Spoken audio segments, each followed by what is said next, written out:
Hello, dear children of class 7. I hope you all are fine.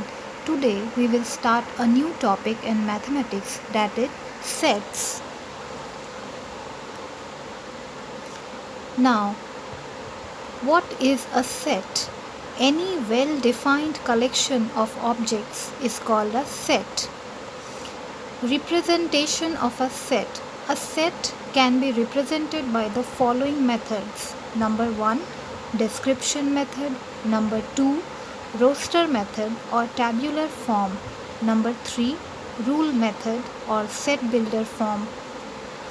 In the description method, we make a well-defined description of the elements of the set, and this description of elements is enclosed in curly brackets. For example, the set of whole numbers less than 10 is written as in curly brackets whole numbers less than 10. See another example. The set of colors of rainbow is written as in curly bracket colors of rainbow. Let us move on with the next method, that is roster method or tabular form.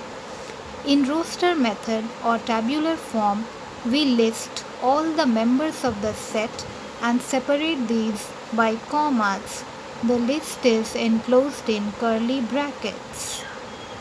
For example, the set A of even whole numbers less than 10 in the roster method is written as A equals to in curly brackets 0, 2, 4, 6, 8. Let us see another example.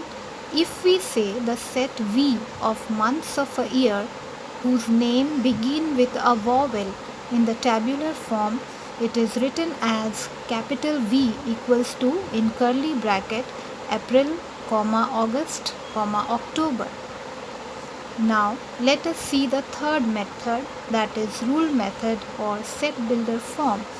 In rule method or set builder form, we write a variable, say x, representing any member of the set followed by a property satisfied by each element of the set and enclose it in curly brackets.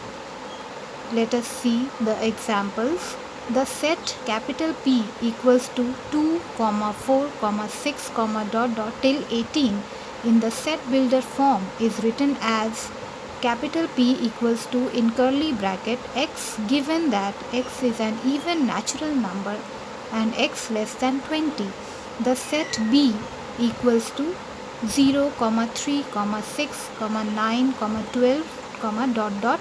In the set builder form, it is written as capital B equals to x is a whole number divisible by 3, or it can be written as capital B equals to in curly bracket x equals to 3n and n belongs to W.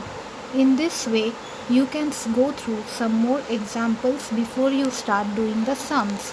I hope this video will help you. Thank you.